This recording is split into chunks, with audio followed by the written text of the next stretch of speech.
morning, everyone. I will apologize. I'm speaking in English. Thank you so much for accommodating that. Definitely something I have to learn is improve my Spanish speaking skills. So thank you for your accommodation. There could be no better way to start the week, the Monday morning, than really jointly coming together with how is it that we can change our country in Paraguay and change the situation for children. I thank very much Minister Hugo, Minister Teresa, my colleague Rafael for your very kind words of opening. In these kind words of opening, there were two things that came to us. We have to do this together, it's collective, and we have to dream together. And when we dream alone, it just remains a dream. But when we dream together, it becomes a reality. So let's dream together to make that reality. What I'm going to try to do today is just offer some thoughts on why we are doing this work. When we talk about early childhood development, what exactly are we talking about? And as we look to the future, how are we going to achieve this promise? How are we going to work towards the fulfillment of our goals? So in this reflection, let's start exactly with why does early childhood matter? Why is it important? And in that regard, we turn to the brain science. Because the brain science gives us some very, very key messages that allow us to understand why the early years matter. One of the most key messages from the science is that nature and nurture come together. It's not just our genes, it's our genes with our environment that create this beauty of early development. And who are the architects of that environment for the child?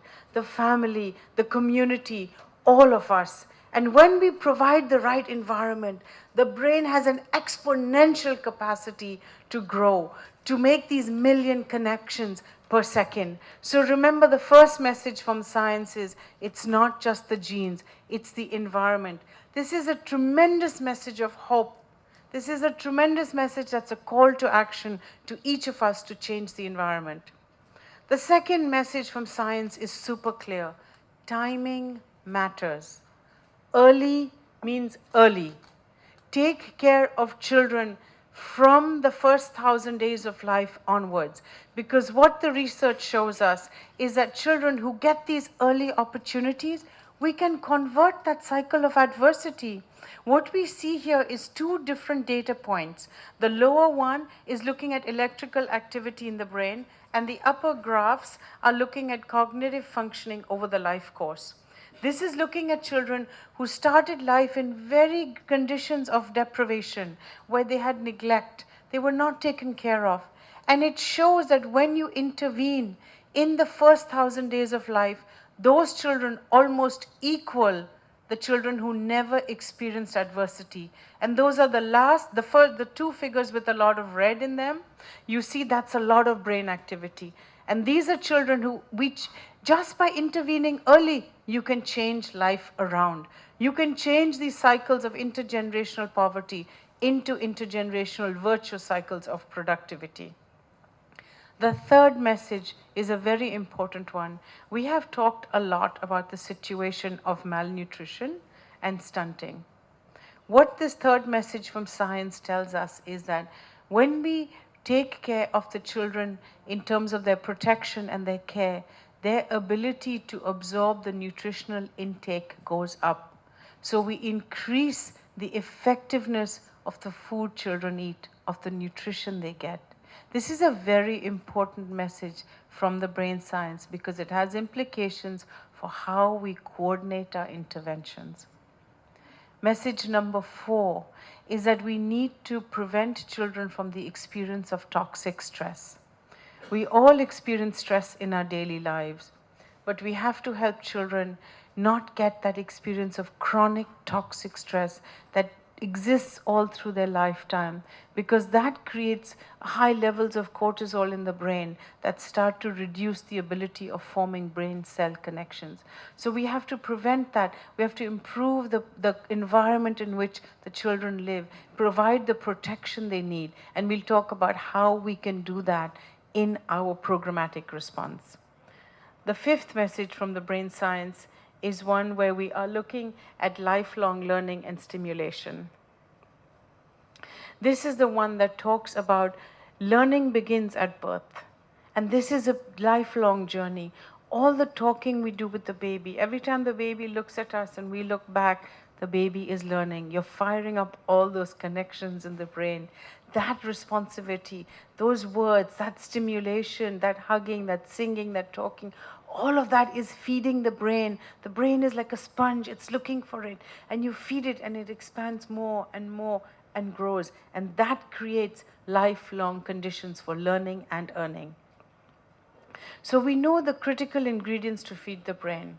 We know the brain needs food, it needs protection, and it needs stimulation, which we call eat, play, and love. Nutrition feeds the brain. Stimulation sparks all those connections, and love protects it from toxic stress. Eat, play, love. Now, if that's what the brain needs, how do we provide those ingredients? The beauty of it is now, we actually have evidence-based interventions that look at each of these elements that the child needs in terms of when do we provide it in the life course. So what you see on the slide is the life course ruler. So it gives you discrete windows when we can have an impact, which intervention, when should it be delivered, and then below the ruler you see a range of interventions across the early life course. I mean, isn't this something? We know what the brain needs, and now we also have the tools to make it happen. The solutions to make it happen are in our hands. And these can come together in what we call nurturing care. Nurturing care embodies these elements of health, of nutrition, of safety, of responsive caregiving, of protection, and early learning. These elements come together in a multi-sectoral way through these interventions, because each of these are linked to a sector to provide us eat, play, and love. And this, we've taken some artistic liberty and we've mapped on the sectors to the different cortex of the brain, right? So we've taken some artistic liberty to say, actually the brain needs all of us to work together in a joined-up manner to achieve the outcomes we want. Now, that's one body of evidence. We have another body of evidence, and it's not often that science and economics come together in this manner. They're two very different disciplines. But the beauty of early childhood is that both neuroscience and the economic evidence have come together with a common conclusion: the early years matter. What we have been fortunate to study is these economic returns on investment. We have three types of arguments, which are the three yellow stop signs. And below them, I'm going to tell you what those numbers mean. Okay? The first set of numbers around the yellow stop sign of return on investments is the individual gains. So we studied programs where children received early childhood interventions like a lot of parenting support, like a good quality child care. All these ingredients of eat, play, love were in the package of interventions. And then compared them to children who didn't receive that because it was not provided. The children who received these services earned 25% more in their lifetime over every year than the children who did not. In fact, the children who received these early intervention services almost caught up with children who never faced adversity. I mean, that's remarkable. Look at our own income, look at our own salary increases, and the fact that we can put in place an intervention that increases individual earnings. What does this mean for changing intergenerational cycles of poverty? But these returns are not just for the individual child, they're also for society, and that's the 13% number. For every dollar we invest in programs for young children on nurturing care with responsive caregiving, the returns to society are calculated at 13 times that amount. So you put in $1, you get $13 back. Who gets these $13 back? Society does. How does it get that $13 back? In better productive citizenry, better taxes, lower crime, lower burden on the systems of health and education. So these have been calculated for the return. What happens after you hear this evidence and you take no action? Great, we heard a Monday morning talk, we're done. What happens if we hear don't take any action? We have also calculated that. When you take no action, the government pays 2 to 3 times that amount of that initial investment in later costs for healthcare, for example, because of the higher increase of hypertension and heart disease, cardiovascular disease. So this has also been calculated. So then you ask me, so how much does all of this cost? It looks really good. It must be super expensive. Can we afford it?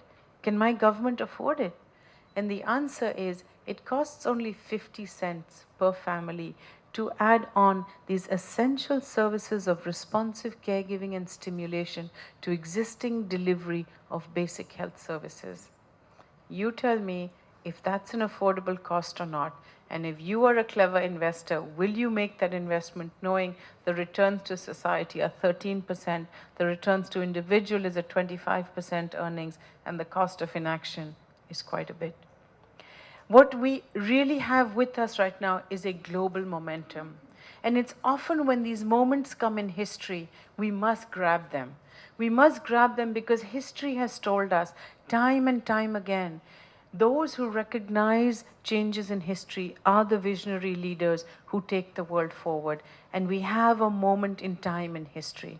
The Sustainable Development Goals, for the first time, have recognized early childhood development as a transformative element. One of my favorite stories happened on September 22nd in 2015, when all the heads of state had gathered in New York. And Raphael mentions we were working in UNICEF at the time together. And all the heads of state had come, and it was so exciting, you know, all the security, all the prime ministers, presidents, and there was the Secretary General. And there was so much media and press, and they were asking him to answer questions. And what did he say? He said, the transformation the world wants to see in the next 15 years rests on early childhood development. There is this global commitment that we can leverage. And it's not just the SDGs. Recently, the world's 20th most powerful economies in the G20 ratified and endorsed the same call. History is on our side. How are we going to leverage it? That decision and that action is in each of your hands. You have heard the science. You have heard the data. You know history is with you. The responsibility to act is with each of you. Will we take up that call or not? Because what we have seen with the Sustainable Development Goals is when you invest in early childhood, you get returns across many goals. What we have seen is you get returns on the goals for nutrition by elimination of stunting, improving child mortality, making sure children are ready and learning in school, and preventing violence and harsh discipline at home. But not only that, we also see it alleviates poverty. We see it improves gender empowerment, creates a decent work agenda for the workforce that's looking at young children, and it starts to address climate action, which is a big issue I'm going to talk about soon. We have very clear indicators and targets that I think we should prioritize to measure. Goal 4.2.1 basically measures children's cognitive development. How well are they doing in health, learning, and well-being? It's a population-based measure that's ready for us to adopt. And let's measure it every year. Let's commit to the next 10 years of measuring this indicator so we can every year show how our children in these early years of life are improving because we are putting the right policies in place. We also have a thematic indicator, 4.2.3, that's looking at these responsive caregiving environments, that we're improving the lives of families. We know families matter. We know parents want the best for their children. Let's track that. Let's measure that. We now have the tools to measure the impact of our investment, and we can do it nationally. We don't need to look at global data anymore. We can create our own index here in Paraguay and track the changes for us here nationally. So with that really image of hope, let's turn to the reality of the situation of children, because we must understand what is our baseline from which we are starting to move forward. And when we look at the situation of children and create programs, let's look at some regional and global trends, because we are creating these programs for the next 10 years. We are creating these programs to go forward. The first big trend is, it's a very sobering and harsh trend, is one of violence. The exposure and experience of violence for young children is a global epidemic. Can you believe that 2 out of 3 children under 4 years of age in the Latin America region experience some degree of aggression, hostile parenting, and harsh discipline at home? And I just told you what happens to the brain when you're in chronic stress. Let's look at some other trends. Urbanization. Urbanization is on the rise. It's on the rise around the world. It's on the rise here in Paraguay. When we look at urbanization trends, we have to program differently. We have to program differently because the settings in which families live are different from rural. We have to program differently because the structure of the family culture and community is changing. We have to think ahead. How are we going to program for children in these urbanizing trends? Migration, another big trend. In fact, the data just from last year shows an estimated 71 million people were on the move. For families on the move, we program differently than families who are stable in one place. They don't have the structures and resources. Life is in a bag. Life is in a bag. Life is turned upside down. How are we programming for that? Humanitarian crisis. Similarly, we see the effect of climate change, of conflict on the lives of families. And then we look at climate change. We already felt the health effect of that with Zika already in our countries. What happened with climate change and the health effects on children. And now we are seeing another serious issue, the effects of pollution on brain development. What we had thought so far was pollution affects your lungs, your breathing, children get asthma. But now we know pollution affects brain development because the tiny particles in polluted air, the children breathe them in, they go into the blood system of the child, but they are so tiny, they actually break through the blood-brain barrier and go into the brain.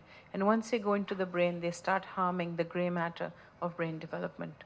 So pollution has a strong impact on development. We need to program for that. Globally, the situation is this: 43% of children under the age of 5 are not achieving their potential. So basically, if we estimate across our countries, we are losing half our human capital. 43% of our human capital is being lost, and it's preventable because we know we have the interventions in place. I showed you the ruler of interventions. It is preventable. We look at numbers on stunting, 155 million children. Just last year, UNICEF calculated 29 million babies were born into situation of conflict. Can you imagine what that's doing to the growing child, to the family, to that turbulence in their lives? I talked about toxic air. 3 million children breathe that toxic air. And then when we look at government provisions, there's only a handful of governments that are providing the right set of policies and programs to compensate for all of these threats and risks to development. Only 15 countries have these policies in place, which means action is needed. I'm just going to zero in a little more on the situation here in Latin America. I know this slide is a little bit difficult to read. It's got a lot of data and numbers looking at the elements that matter for child development. So we're going to zoom in to just a few numbers. We're going to zoom into a few numbers of early childhood education, of nutrition, of stimulation and care, and of health and nutrition. And as you look at these numbers, even though they are for the region, you can clearly see they are quite well mirrored in the situation here in Paraguay. You can quite well see that the situation of children here is pretty similar. I mean, only 1 out of 6 fathers was engaging, let's say, with children in early stimulation and care. That means children are losing out on that rhythm of life. Only 1 out of children have access to books. That means they're losing out on core opportunities to learn. And when we turn this around and we look at the burden of risk, this is a very important graph that allows us to think, how do we prioritize our programs by vulnerability? Who are the populations that need the most support, and how do we program for that to have a good targeted approach? And here what we see is a range of risk factors and then the color coding of the amount of risk children are facing, from 0 risk in green to then an accumulation of risk. And 3 to 4 risk factors is big derailment. Think of it, you're on your car journey, your car is functioning well, the road is good, you're going to reach your destination. Okay, 1 risk factor, you run out of gas. Okay, you'll get gas for your car. 2 risk factors, you run out of gas and the road is closed. Now you need to do some serious planning. 3rd risk factor, you run out of gas, the road is closed, you get a huge heavy downfall of weather. 3 risk factors. Are you going to reach your destination? No. This is what's happening to young children. This accumulation of risk is derailing them from the path they should be on. We have to pay attention to these children who are experiencing more than 2 to 3 risk factors, because their chances of fighting the odds is getting harder and harder. And this gives us a role for our programming. So when we look at programming then, we look at multi-sectoral action. And why do we look at multi-sectoral action? So now I'm going a little bit into the how. How are we going to do this? What we know very clearly is that the brain requires multi-sectoral action. Single sector solutions are necessary but insufficient. And when we coordinate, we actually get better results. And this is what we are learning from the nurturing care framework. Now, we want to coordinate our actions putting a few rules in place, of guidance in place. The first is an analysis of the factors that are derailing development in the level of those that are most proximal, a little more distant, and the structural causes. We must do this analysis because this allows us to understand what is the pathway of adversity and at what points do we want to intervene to make a difference. We do this analysis because once we identify the entry points we want to intervene, we start to put our package of interventions and our program together. So a causality analysis tells us we need multi-sectoral interventions, and it allows us to know which sectors come together. The second thing we are learning from multi-sectoral interventions is the public savings in finance that come. This is data from the Pacific Islands that was looking at eliminating issues like stunting. And when they combined interventions in the blue line, we saw a greater savings for those governments and quicker returns than when they went with a single sector response. That's the red line. It took longer and it costed more. What we are learning very clearly is not a one-size-fits-all. So we don't just borrow a model from another country. We actually have to create our own model, and that's where each of our collective experience is so important. What I'm presenting to you is the science. You are the artists who will take this science and make the program that is right for Paraguay. And that's the important lesson that we are learning when we look at coordination around the world. For example, when we look at the program from Chile Crece Contigo that you're all familiar with, they used a different design, right? They used a design that they brought together social protection with health services, parenting, early childhood for children birth to 4 years of age. And they cover about 80% of their population now. And it's fully federally funded. And it's been very effective. It's been in place for 12 years. It's part of a law in the country. That's one coordination design. A second coordination design is from the United States of America. This is the Early Head Start and the Head Start program that started in 1965. And this is a historic image I have put up from the First Lady, Mrs. Johnson, the First Lady Johnson, the then President of the United States wife in the Head Start program. This program started as an anti-poverty measure. So it was recognized, you invest in young children, you start changing the cycle of poverty. This program has served, I would say, over 25 million children. It has two components. It has a component that reaches families in the home from 0 to 3 years of age with home visiting services, early diagnosis of disabilities, providing family support. And then it has a child care program for children 3 years and older in the Head Start model. Another model comes from India, a huge government, huge population, huge ministry. They have a different system of coordinating. This model has been in place since 1975. It served over 39 million children so far under 6 years of age. In this model, what happens is each ministry has its own flagship program. They stay within their flagship program, but they coordinate at the service level through the ICDS, the Integrated Child Development Scheme in the country. It's the largest early childhood program in the world. It's a very different model from Chile, right? Chile, they all came together. This one, they all remain separate, but they coordinate at the location of service delivery. So the coordination models really change depending on what you want. And the final model is from Rwanda. Rwanda is an interesting model because it's a public-private sector coming together in the provision of services, generating a lot of demand for what families want. And I'll talk about that in a bit. So here the coordination is beyond government, it's also with private sector to create these early childhood and development families that kind of like model institutions that are in villages and in different tea plantations. And the public-private sector provide that. And once families get the experience of good quality services, they demand more from their employers in terms of what they want. So basically, when we look at ECD coordination, we see there are different models. What we need in place are strong policies that really give the enabling environment. We need very good local level coordination at the level where the services meet the families, and we have to pay attention to the governance of finance, which is how are we allocating the money within our limited budget to get the most amount of results that we are looking for. These are three important lessons learned from the coordination. But the most important lesson we've learned is one of political commitment, and that got missed out. But there is a yellow bar that goes across that slide that says political commitment. And political commitment is not just the policymakers.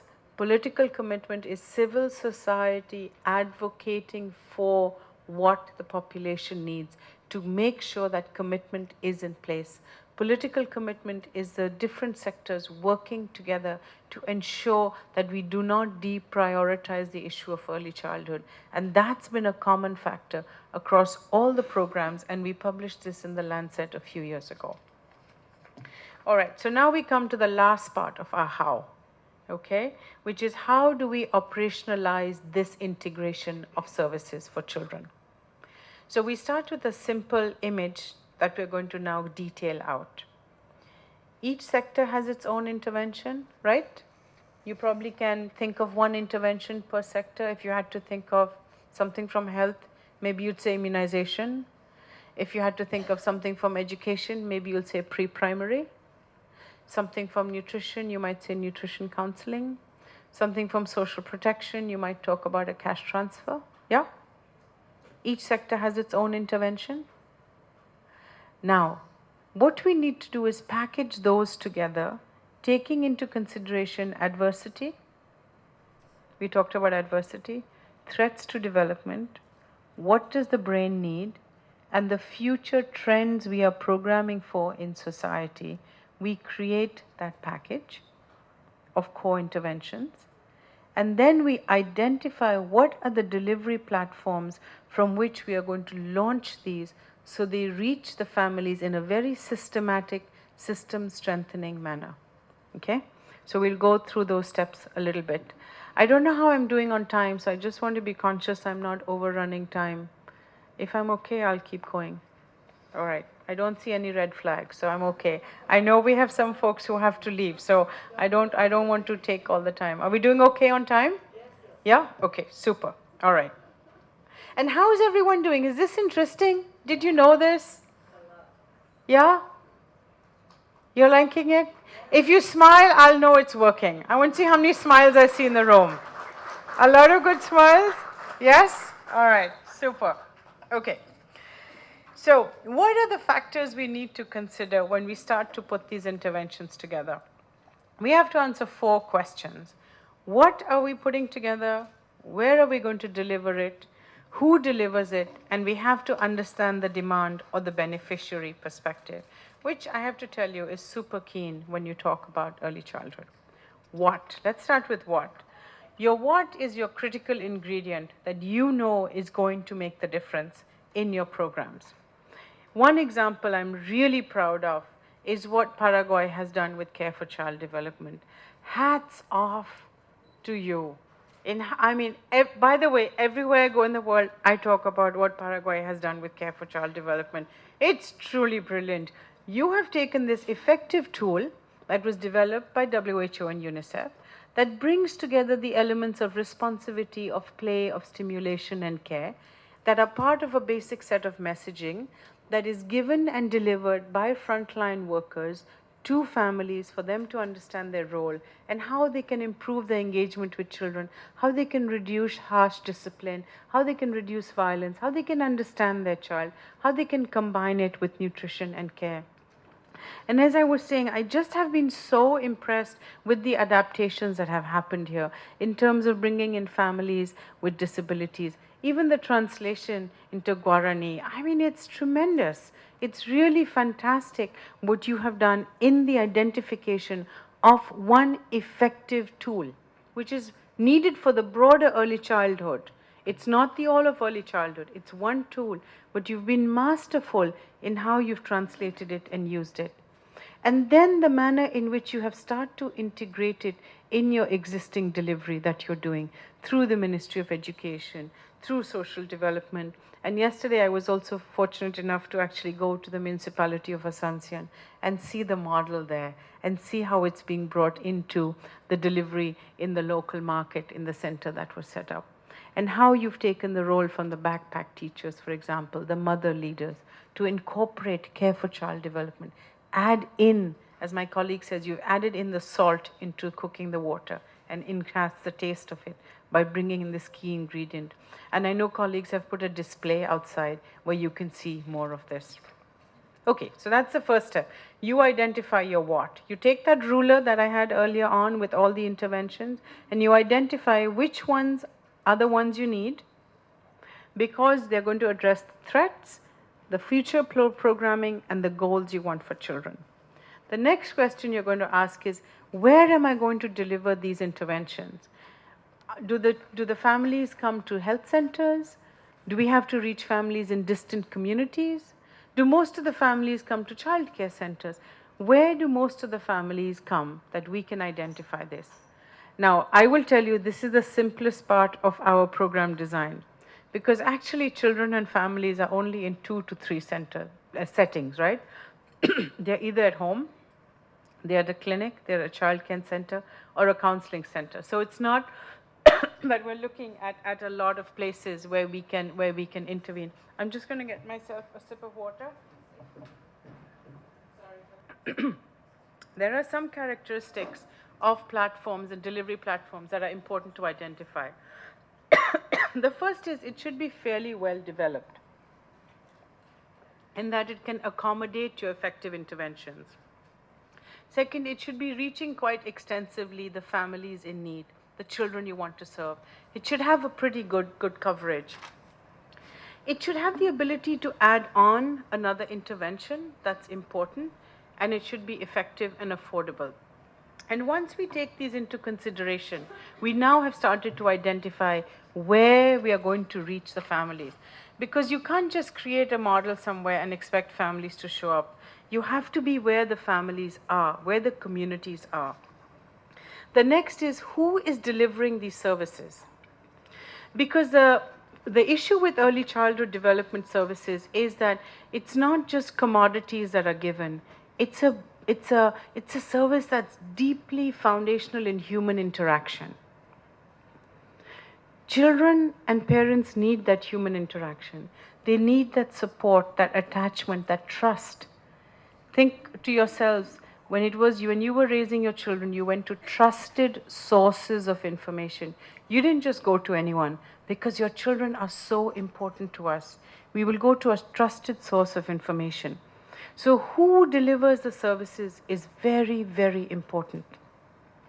When we identify who is a trusted source of information, we start to think about their empowerment, their capacity building. And we understand that they exist in an ecosystem of the community network and the system that they are part of, the health system, the social welfare system. And what we are learning from our research is one of the key aspects that improves the capacity of frontline workers is supportive supervision. If they feel in this task of counseling parents, of providing right nurturing care, of being able to care for their children in hygiene practices, health practices, if these frontline workers feel supported and they feel their skills keep growing, we actually see a lot of good results. First, there's lower attrition, more people stay with the job. Second, they are more effective in their delivery, and we studied this actually in Pakistan with the Lady Health Workers Program. It's one of the largest health worker program in the world. And we studied these factors there, and we found when we put in some of these elements of supportive supervision, you get changes. You also get changes with father involvement, and all your interventions are more sustained.